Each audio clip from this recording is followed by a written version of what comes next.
আসসালামু আলাইকুম, welcome to my new blog. Hey guys, তোমরা সবাই কেমন আছো কমেন্টে জানাও। আর আজকের আমি নতুন ভিডিও নিয়ে তোমাদের জন্য চলে আসলাম আমার চ্যানেলে।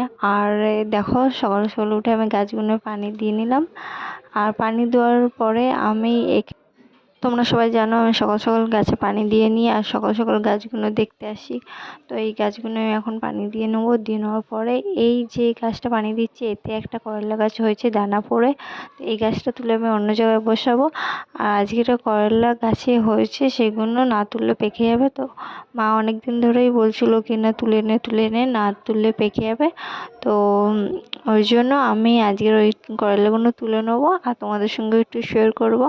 আর তোমাদের কেমন লাগে ভিডিওগুলো, আমার ভিডিওগুলো বলবে। আর যদি মানে আরও ভালোভাবে কোনো জায়গায় কিছু করতে হয় তো তোমরা আমাকে কমেন্টে অবশ্যই জানাবে। আর আমি তো নতুন ইউটিউবার, তো আমি অতটা ভালো হয়তো ভিডিওটা করতে পারি না, তো তোমরা আমাকে কমেন্টে জানাও। এখানে দেখো আমার লঙ্কা গাছটা কি সুন্দর হয়ে উঠেছে। তো আমি একটা ছোট জায়গায় লঙ্কার দানা দিয়েছিলাম, তো ওর থেকে মানে এই গাছটা হয়েছে। এই তিনটে গাছ হয়েছে, তো তিনটে এখানে বসিয়ে দিয়েছি একসঙ্গে। মাটি সমেত তুলে আমি এতে বসিয়ে দিয়েছি। তোমরা যারা আমার আগের ভিডিওটা দেখেছো তারা তোমরা জানো কি না আমি কীভাবে বসিয়েছি এটাই। আর এটা একটা 5 লিটারের মানে পানির এতে কেটে বসানো। আর এই করলা গাছটা তুলছি অনেক সাবধানে, অনেক ভয়ে ভয়ে তুলছি যাতে শিকড়টা না ছিঁড়ে যায়, না কেটে যায়। তাই জন্য মানে খুব ভয় পেয়ে পেয়ে খুব আস্তে আস্তে তুলছি। কেন কি একটা গাছ গোড়া যদি কেটে যায়, এত ছোট গাছ, তাহলে ভালোভাবে হবে না। তো তাই জন্য মানে অনেকক্ষণ ধরে ট্রাই করে করে করে করে তারপরে আমি এটা মানে তুলতে পেরেছিলাম। তো দেখো কতটা ভয় করে আস্তে আস্তে করে তুলছি। মাটিটা নরমই আছে, তার আগে তো আমি পানি দিয়ে নিয়েছিলাম। মাটিটা নরম আছে, কিন্তু তারপরে মাটিটা নরম করেই আমি গাছটা তোলার চেষ্টা করেছি, কিন্তু তাও আমার ভয় পাচ্ছি গোড়াটা না কেটে যায়। আর গোড়াটা অনেকটা নিচেই চলে গেছে। মা বলেইছিল কি না আরও ছোট থাকতে তুলে দিতে, কিন্তু আমার সময় হয়ে উঠছিল না, তাই জন্য আমি তুলে বসাতে পারিনি।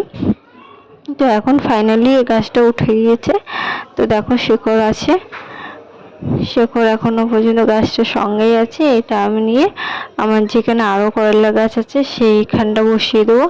তো এই গাছটা এখন নিয়ে যাব আমি। এই যে এখানে আমার আরও গাছ আছে, দেখো এই গাছে করলাগুলো আমি এখন পেরে নেবো। তো আমার ওই গাছটা কিন্তু বসানো হয়ে গেছে, আমি ভিডিও করতে পারিনি, হাতে কাদা ছিল, মাটি ছিল, তার জন্য।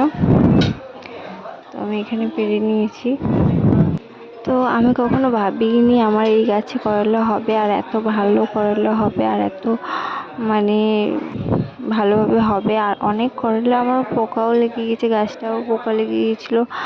তো মানে এক একটা পাতায় কালো কালো ওই যে ফোটা ফোটা যেইগুলো পোকাগুলো লেগে যায়। আর এইটা দেখো পেকে গিয়েছে।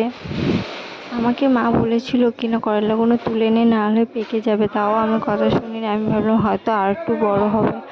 তো বড় হয়নি।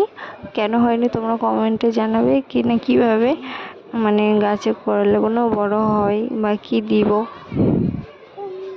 আর গাছে পোকাও লেগে যাচ্ছে করলা ছোট ছোট গাছে। এই দেখো এই যে পেরে নিচ্ছি, এটা ছোট থেকেই পেকে যাচ্ছে, তাই পেরে নিচ্ছি। আর এই ভিডিওটা ভালো লাগলে লাইক কমেন্ট শেয়ার সাবস্ক্রাইব করো, আমার পাশে থেকো। এই ভিডিওটা এখানেই শেষ করতে হবে, তাই জন্য তোমাদের সবাইকে আল্লাহ হাফিজ।